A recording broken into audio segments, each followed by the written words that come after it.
시간이 얼마나 빠르게 지나가고 있는지 머리를 자를 때가 다가오면 느낄 수 있습니다. 우리 여성들은 파마하고 염색하고 커트를 하고, 우리 남자들도 아니 벌써 이렇게 머리가 길어졌네 하면서 미장원이나 이발소를 갑니다. 제가 한 열흘 전쯤에 이발소에 가서 머리를 자르는데 이 이발사 아저씨가 저에게 계속 말을 건넵니다. 요즘 남자들이 너무 불쌍해요.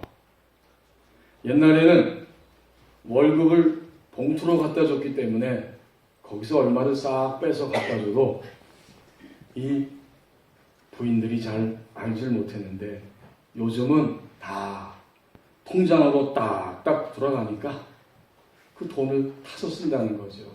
그 남자들이 불쌍하다는 거예요.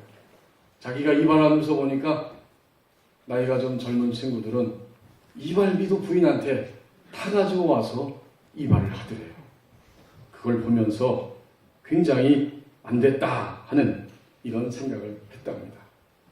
그 60대 후반의 이발사 아저씨 말에 의하면 월급이 봉투에서 통장으로 바뀌는 순간 남자들의 권력이 여성에게 넘어갔답니다. 권력이 완전히 넘어간 거예요. 물론 아직도 한국 사회는 소위 간 큰 남자들이 있긴 합니다. 절대로 권력을 안 넘기는 그런 분들이 있긴 있어요. 그 이발사 아저씨는요, 아들이 둘인데 둘 다 얼마나 며느리한테 잘하는지 모릅니다. 그 아저씨 표현이 그거예요. 이제 아버지 가서 용돈 드리고 식사 같이 할게요 하고 집에 왔어요. 그래서 같이 한참 맛있게 막 밥을 먹는데 가만히 얘기를 들어보니까 자기한테 용돈 주고 식사하기 전에 이미 처가댁에 장인 장모께는 벌써 다 용돈 드리고 식사를 하고 온 거예요. 자기는 항상 두 번째라는 거예요. 너무 섭섭하고 화가 났답니다. 내가 기껏 수고해서 키워놨더니 아들이구나 하고 신난다 하고 키워놨더니 자기는 만년 두 번째가 되고 말았다는 거예요. 결국 아들을 뺏겼다는 겁니다. 한 번은 사돈 그 내외를 만나가지고 이런저런 이야기하다가 아들 뺏겼다고 이야기하니까 그 사돈께서 껄껄껄 웃으면서 그렇게 좋아하더래요. 긍정도 아니고 부정도 아니고 좋아가지고 껄껄 웃으면서 그렇게 좋아해요.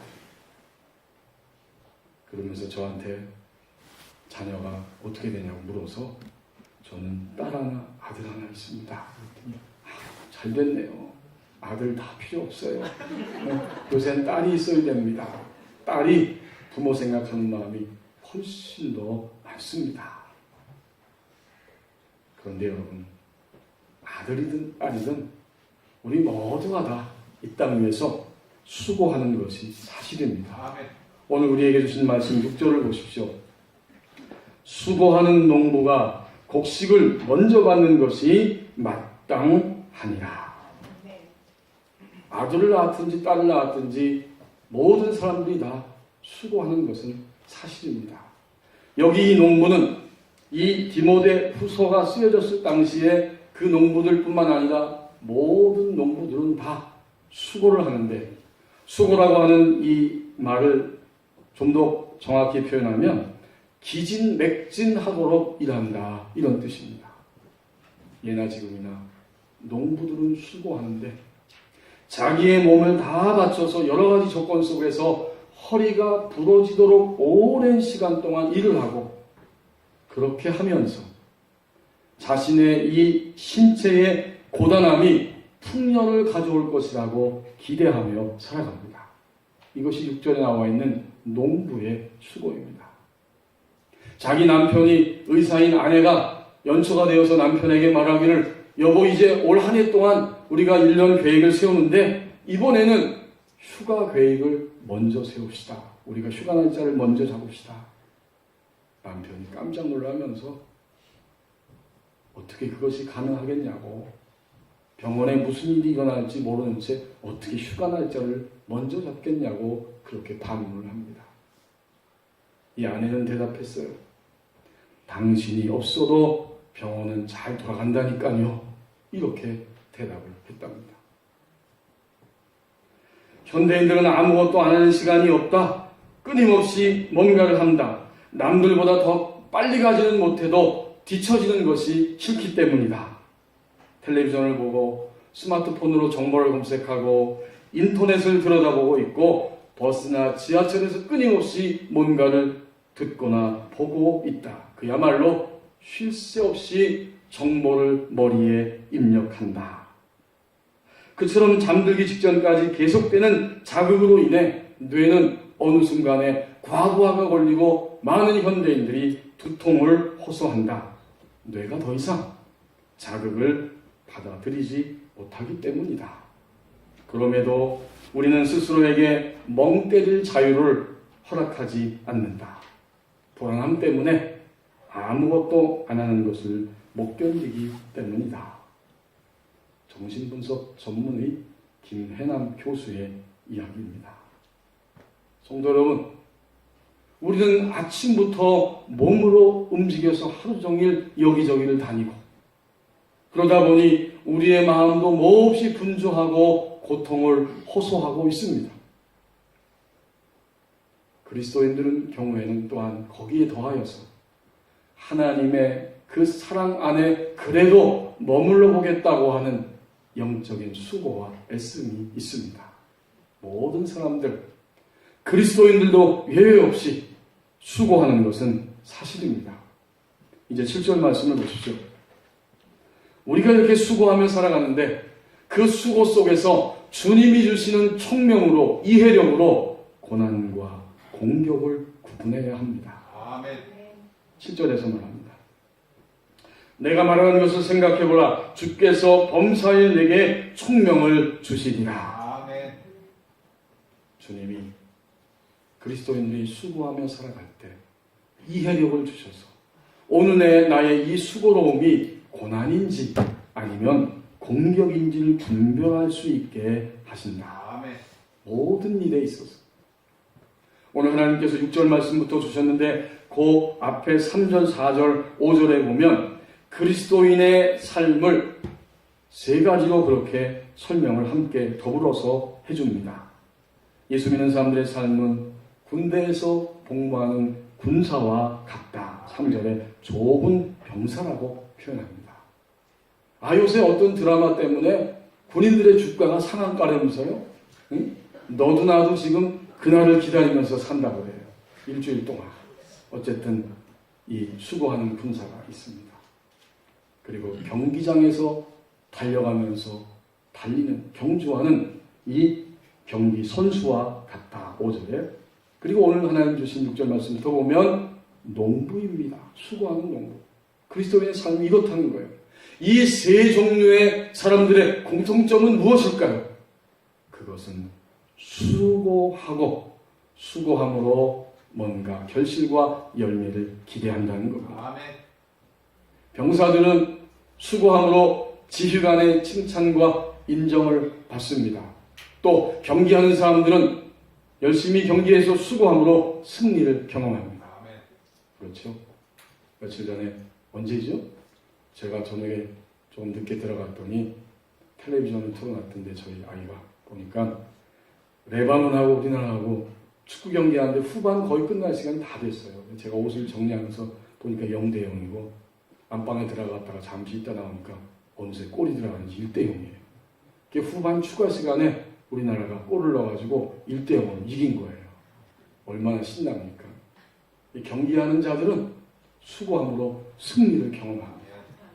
그리고 오늘 그리스도인의 삶은 농부와 같은데 수고함으로 인해서 농부가 그 곡식을 먼저 받는 것이 마땅합니다. 아멘. 이것이 그리스도인의 삶이라고 하는 거죠. 아멘. 그런데 우리가 수고하며 살 때 우리에게 고난도 있고 공격이 있는데 하나님이 주시는 예수 그리스도를 통해서 주시는 이 총명, 이해력을 가지고 지금 내게 오는 것이 고난인지 아니면 공격인지를 구분해야 합니다. 아멘. 여러분, 고난은 그리스도인의 고난은 베드로전서 2장 19절 20절 말씀에 의하면 그리스도의 고난은 세 가지입니다. 그 세 가지밖에 그리스도인의 고난이 없다는, 거기에 다 들어있다는 거죠. 베드로전서 2장 19절 20절 말씀에 이렇게 우리에게 가르쳐줍니다. 부당하게 고난을 받아도 하나님을 생각함으로 슬픔을 참으면 이는 아름다우나. 그렇군요. 부당하게, 억울하게, 전혀 나의 잘못이 아님에도 불구하고 애매하게 당하는 고난이 우리 그리스도인에게 있습니다. 20절 상반절 말씀, 죄가 있어 매를 맞고 참으면 무슨 칭찬이 있으리요. 죄를 지어서, 그리스도인들이 왜 고난당하나 봤더니 죄를 짓고서 죄의 대가로 고난을 받고 있어요. 마지막 세 번째 고난은 20절 하반절, 그러나 선을 행함으로 고난을 받고 참으면 이는 하나님 앞에 아름다우니라. 아멘. 선을 행하는 것, 곧 복음을 전하고 하나님의 말씀대로 순종하고 그것을 지키고 따라가다가 당하는 이러한 고난이 있습니다. 아멘. 자, 이 세 종류의 고난이 그리스도인의 고난인데 이것을 두 개로 묶을 수가 있습니다. 하나는 우리를 하나님 앞에서 하나님의 사람으로 세워가게 하시는 고난입니다. 아멘. 여러분, 억울한 고난, 애매한 고난, 부당한 고난이 있을 때, 또 복음을 전하고 있고 선을 행하고 있음에도 불구하고 내게 많은 어려움이 올 때, 그것은 우리를 온전케 하시는, 우리를 하나님의 사람으로 세우시는 고난입니다. 아멘. 우리의 속을 드러내서 숨겨져 있는 죄를 끊어내게 하시고, 아멘. 우리의 까다롭고 교만하고 어리석고 연약하고 그렇게 허약한 모습을 강하게 하시고, 아멘. 예수님처럼 담대하고 지혜롭고 권세 있는 주의 백성으로 세우시기 위해서 하나님은 때로는 부당한 고난도, 때로는 선을 행하고 있음에도 불구하고 우리에게 고난을 허락하고 계십니다. 아멘. 우리를 세우기 위한 고난이에요. 하나는 뭘까요? 당연히 그것은 죄를 짓기 때문에 우리의 잘못으로 인해서 우리가 당하는 고난입니다. 자, 이렇게 우리의 삶 가운데에 두 종류의 고난이 있습니다. 공격은, 당연히 공격은 우리가 하나님의 백성이 될 때 우리의 소유권이 하나님께로 넘어가는 것입니다. 그러나 세상과 죽음과 죄를 붙잡고 있는 그 어둠의 세력의 왕자인 사탄과 악한 영들은 끊임없이 하나님의 사랑 안에서 우리를 빼내기 위해서, 세상에 취해서 살게 하기 위해서 하나님의 사랑을 의심하고 하나님의 사랑에서 떨어져 나가도록 환경과 질병과 여러 가지 일들을 통해서 우리에게 다가오고 있습니다. 아멘. 이게 바로 공격입니다. 아멘. 예수님이 베드로에게 십자가를 지시기 전에 말씀하셨어요. 시몬아, 시몬아, 사탄이 너를 밀가부르듯 하려고 너를 요구하였으나 내가 내 믿음이 떨어지지 않기 위하여서 기도했다. 아멘. 너는 돌이킨 후에 내 형제들을 굳게 하라. 아멘. 공격이 있다는 사실을 미리 예수님이 말씀해 주셨건만 베드로는 예수님이 십자가를 지실 때에 그 뜰까지 따라갔다가 그만 사탄의 두려움이라고 하는 공격 앞에서 맥을 못 추고 예수님을 3번이나 부인하고 돌아서고 말았습니다. 이제 성도 여러분, 우리의 삶을 보십시다. 우린 다 수고하면서 인생을 살아가는데 우리 주님의 자녀된 그리스도인들은 내게 이런 고통과 수고스러움이 느껴지고 힘들어할 때 이것이 나를 세우는 고난인지, 아니면 내가 하나님 앞에 죄를 지었기 때문에 당하는 고난인지, 더 나아가서 하나님의 사랑에서 우리를 끊어내려고 하는 가지가지의 사탄과 악한 영들의 공격인지를 예수님이 주시는 총명, 이해력을 통해서 구분할 수 있어야 됩니다. 아멘. 이제 마지막 절 8절 상반절을 보십시오. 부활의 복음을 전하라고 말씀합니다. 본문 디모데전서 2장 8절 상반절에 보면 내가 전한 복음대로 라고 말하고 있습니다. 지금 이 디모데 후서를 쓴 사람은 바울이죠. 바울은 예수님을 믿고 난 다음에 끊임없는 고난 속에 있었어요. 물론 죄를 지어서 당하는 고난은 아니었어요. 자기가 잘못함으로 당하는 고난도 아니었어요. 복음을 증거하고 선을 행하고 있음에도 불구하고 많은 고난이 그에게 찾아왔습니다. 또 바울이 쓴 서신에 종종 고백하듯이 사탄에 의해서 공격을 계속해서 받았습니다. 고린도후서 11장 23절에서 27절 말씀을 보면 이 사도 바울이 주님을 믿고 난 다음에 당한 고난 목록이 등장합니다. 고린도후서 11장 23절에서 27절입니다. 그들이 그리스도의 일꾼이냐 정신없는 말을 하거니와 나는 더욱 그러하도다. 내가 수고를 넘치도록 하고 옥에 갇히기도 하고 더 많이 매도 수없이 맞고 여러 번 죽을 뻔하였으니 유대인들에게 40에서 하나 가만매를 5번 맞았으며 3번 태장으로 맞고 1번 돌로 맞고 3번 파손하고 일주일을 깊은 바다에서 지냈으며 여러 번 여행하면서 강의 위험과 강도의 위험과 동족의 위험과 이방인의 위험과 신의 위험과 광야의 위험과 바다의 위험과 거짓 형제 중의 위험을 당하고 또 수고하며 애쓰고 여러 번 자지 못하고 줄이며 목마르고 여러 번 굶주리고 헐벗었노라. 역시 아멘이 잘 안 나오죠? 우린 그런 고난 당하고 싶지 않으니까 이런 말씀을 보면서 주님을 믿고 난 다음에도 바울은 이런 엄청난 고난, 바울을 세우는 하나님 나라를 확장해 가는 이런 고난을 당하였습니다. 데살로니가전서 2장 18절 말씀에 보면 공격을 당하였습니다. 그러므로 나 바울은 한 번, 두 번 너희에게 가고자 하였으나 사탄이 우리를 막았도다. 사탄이 딱 막았어요. 데살로니가 교회를 방문해서 그들을 다시 격려하기 위해서 가려고 했는데 사탄이 막았도다. 고린도후서 11장 14절 15절 말씀에 보면 이것은 이상한 일이 아니니라. 사탄도 자기를 광명의 천사로 가장하나니 그러므로 사탄의 일꾼들도 자기를 의의 일꾼으로 가장하는 것이 또한 대단한 일이 아니니라. 그들의 마지막은 그 행위대로 되리라. 아멘. 거짓 사도들이 있어서 거짓 교사들이 있어서 그들이 하나님의 사람 바울을 이렇게 끊임없이 공격하고 있고 그 배후에는 사탄이 있었습니다. 아멘. 여러분 바울의 삶 속에 고난도 있고 공격도 있었지만 바울은 그 속에서도 부활의 복음을 증거합니다. 아멘. 그래서 오늘 바울은 디모데에게 본문 말씀에 다시 돌아와서 보면 디모데후서 2장 8절 상반절에서 내가 전한 복음대로 라고 디모데에게 복음을 상기시키고 있습니다. 고난도 있고 공격도 있지만 나는 계속해서 부활의 복음을 전한다. 아멘. 내가 전한 그 복음, 내가 전한 복음대로 라고 디모데에게 부활의 복음을 지금 상기시키고 있어요. 서두에서 말씀드렸던 그 이발사 아저씨의 후속편이 있습니다. 자, 이제 그 아저씨가 말을 계속하는 거예요. 제가 마음씨 좋게 생겼는지 어땠는지 모르지만 계속 말씀을 절 보고 하시더라고요. 이발을 하시면서. 월급이 봉투에서 통장으로 넘어간 다음에 권력이 여성들에게 넘어갔지만 자기는 아직까지 끄떡이 없다는 거예요.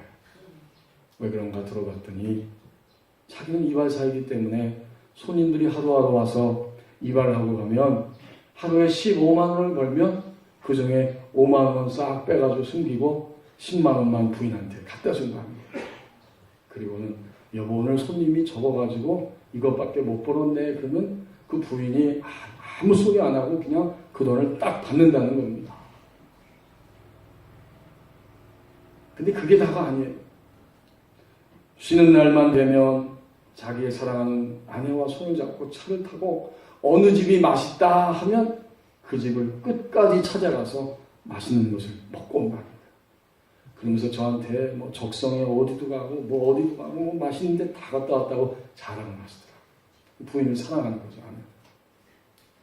쉬는 날만 되면 맛있는 거 찾아서 그리고 좋은 곳에 가서 식사하고 그렇게 재밌게 지내고 돌아온다는 겁니다.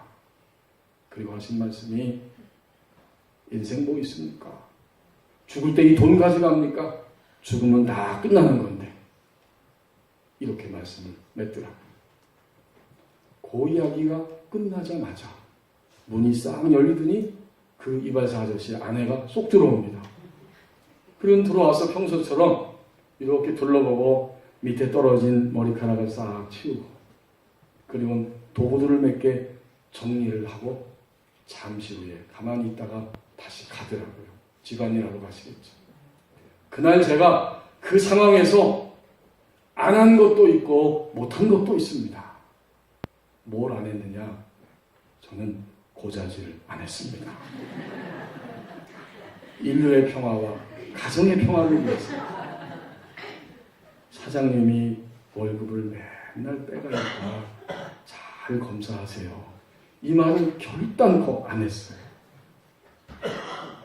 이발사 아저씨는 그 돈으로 부인을 사랑하기 때문에 또 자기 친구들 다 불쌍한데 자기한테 술 사달라고 그러면 나는 아직 힘이 있어. 막 술도 막 사준다는 거예요. 어쨌든 제가 그날 고자질을 안 했어요. 사장님, 선생님, 사람은 죽음으로 끝나는 것이 아닙니다. 죽음 이후에는 모든 사람은 반드시 하나님의 심판대 앞에 서게 됩니다. 그렇기 때문에 선생님 살아계시는 동안에 하나님의 사랑을 믿고 받아들여야 합니다. 예수님이 우리를 위하여 이 땅에 오셨습니다. 이 사랑 안으로 들어오셔야 됩니다. 라고 복음을 증거하지 못했습니다. 이 제가 정말 회개합니다. 어느 장로님이 15초 복음을 이야기하는 것을 제가 들었습니다. 예수님 믿고 난 다음에 예수님만이 우리의 생명이고 진리이고 전부이기 때문에 어떠하든지 불쌍한 이 모든 믿지 않는 사람들에게 복음을 전해야 되는데 전도하면 그리스도인들은 다 부담스러워한다는 거예요. 그리고 뭔가 특별한 사람만 전도하고 또 전도 훈련을 엄청 많이 받아가지고 딱 특공대가 돼가지고 전도를 해야 된다고 부담감을 가지고 있다는 거죠.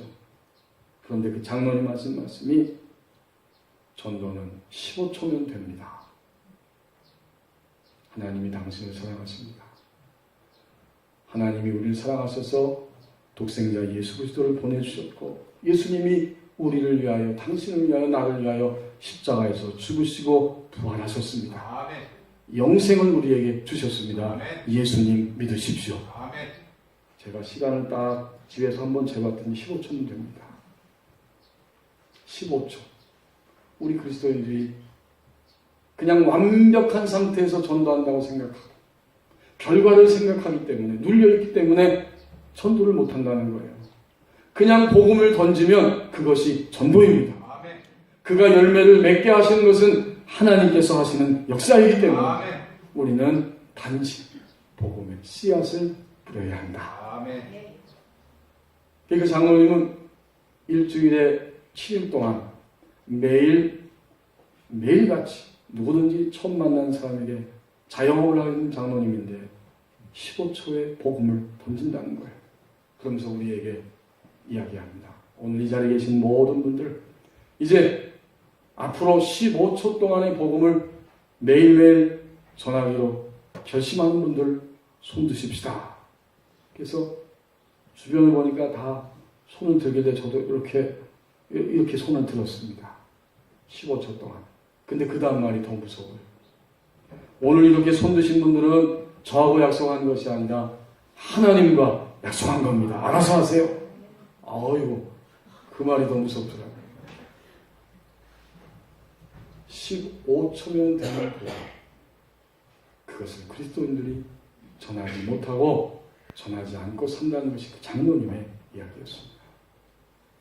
성도 여러분, 우리가 수고하면서 고난도 있고 공격도 있는 세상이지만 진정으로 부활의 복음을 전하라고 말씀합니다. 아멘.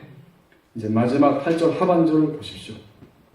결국 부활은 모든 수고의 마침표라고 말씀합니다. 8절 하반절. 다윗의 씨로 죽은 자 가운데서 다시 살아나신 예수 그리스도를 기억하라. 다윗의 씨, 이것은 다윗의 후손이고 다윗의 가문에서 예수님이 우리와 똑같은 인간으로 오셨고, 그래서 예수님은 우리가 당하는 모든 수고를 똑같이 감당하고 당하신 분이시다. 예수님이 인간이시기 때문에 그 수고를 똑같이 당하신 거예요. 그런데 30세까지는 집안에서 부모들과 형제들과 함께 평범하게 사시면서 인간의 모든 수고를 몸으로 체험하며 똑같이 사셨고, 이제 30세쯤 되어서 3년 동안은 하나님의 나라의 확장을 위하여, 하나님의 일을 위하여 공적인 생애를 주님은 살아가셨고, 마침내 로마 정부에 의해서, 로마 권력에 의해서, 유대인들에 의해서 고발당하고 십자가에 의해서 처형당하고 죽으셨습니다. 그런데 오늘 분명히 8절 하반절에서 증거하는 것처럼 다윗의 씨로 그분은 오셔서 죽었지만 죽은 자 가운데서 다시 살아나셨다. 살아나신 예수 그리스도를 기억하라. 그래서 살아나신 예수님을 기억하라고 강조합니다. 저희 사촌이 아들을 결혼시킨다고 해서 가고 왔습니다. 당연히 가야지. 20대에 저 지방에서 살다가 이 서울에 올라와서 일하다가 그만 엄청난 철분 덩어리가 쏟아져 내리는 그 현장에 있다가 그 철분 덩어리에 얻어맞고 하반신이 마비가 됐습니다. 그날 이후로 평생 동안 불구의 몸으로 휠체어를 타고 다녀야만 했습니다. 절망 가운데 있는데 그 재활병원에서 치료받는 동안에 그 주변에 있는 교회에서 와서 예수님의 사랑을 전하고 복음을 전하게 되었고, 그 복음 전하는 어떤 자매와 사랑하게 되어서 마침내 사촌은 장애인이지만 그 복음 전하던 그 자매는 정상인이었습니다. 비장애인인데 많은 사람들이 우려하고 부모들은 당연히 반대하였지만 결혼하였고, 그리고 어느새 아들 둘 낳고 막내 둘째 아들이 결혼을 하였습니다. 그 결혼식장에 가서 올해가 만 60 환갑이 되었다고 하는데 휠체어에 앉아있는 사촌의 얼굴을 물끄러미 바라봤더니 얼마나 그 형수와 함께, 아내와 함께 두 아들을 낳고 기르고 또 결혼시키기까지 얼마나 수고하였는가, 이것이 얼굴을 보면서 제게 느껴졌습니다. 만약 인간의 삶이 수고로 그냥 끝이 난다면 정말 인간의 모든 인생의 마지막이 죽음으로 완전히 끝나버린다고 하면 인생은 수고로운 수고 그 자체입니다. 그냥 수고예요. 아무것도 아니에요.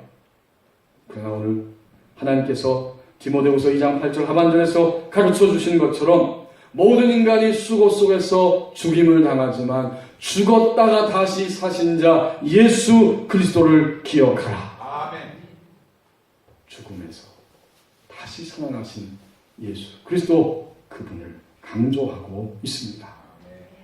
예수님에게 일어난 일은 우리 모두에게 일어난 일입니다. 예수님이 부활하셨다는 것은 곧 모든 주님을 믿는 백성들도 반드시 부활한다고 하는 의미입니다. 우리는 이 부활이야말로 인간의 모든 수고의 마침표라고 하는 이 음성을 오늘 본문을 통해서 분명히 들을 수 있습니다. 그래서 예수님의 부활과 관련하여 우리는 부활의 세 차원을 아주 간단하게 생각해 봅니다. 우리 그리스도인들이 언제 부활할 것이냐? 성경에 보면 예수 그리스도께서 재림에 오실 때에 일어나는 부활입니다. 여러분이 골로새서 3장 4절 말씀에 보면 이렇게 말씀하고 있습니다. 우리 생명이신 그리스도께서 나타나실 그때에 너희도 그와 함께 영광 중에 나타나리라.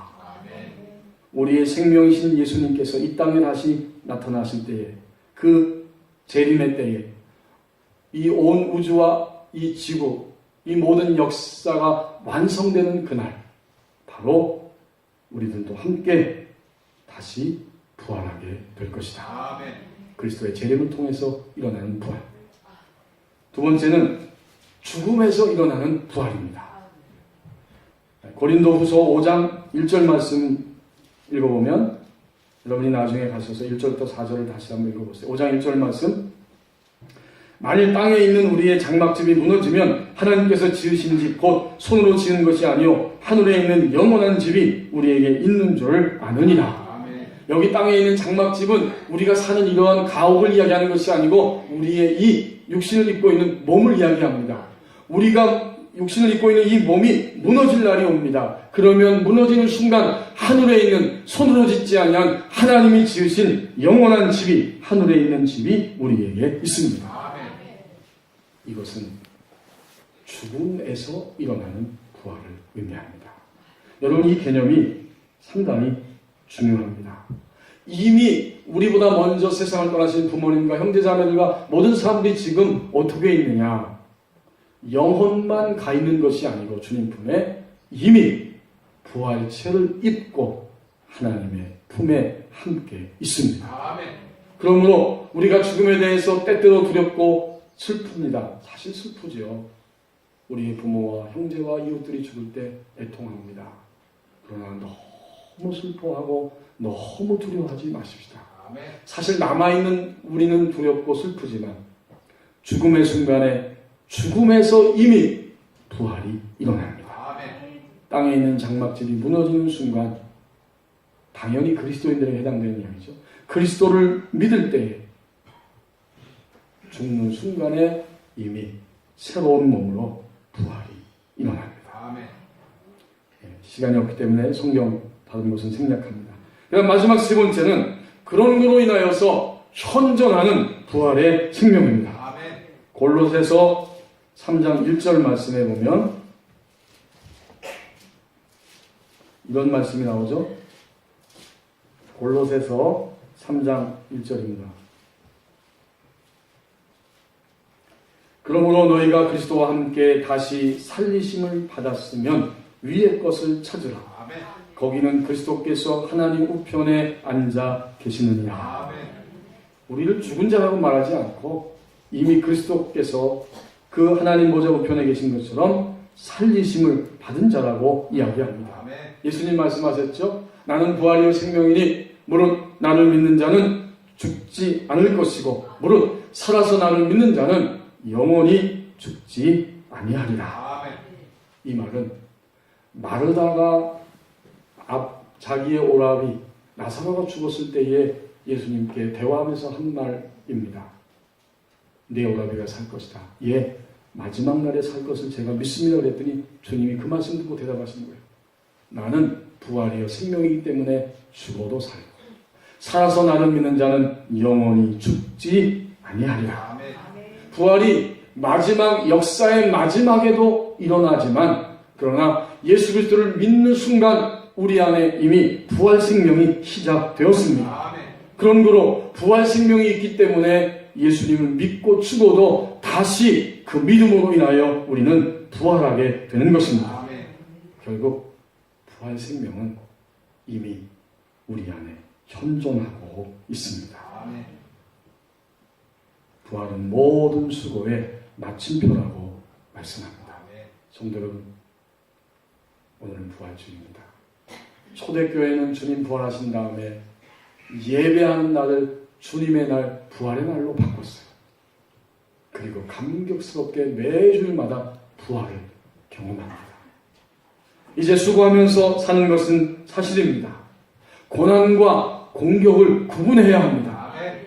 그리고 우리는 고난과 공격이 있는 수고로운 인생이지만 부활의 복음을 전해야 합니다. 부활은 모든 수고의 마침표라고 말씀합니다. 기도하겠습니다.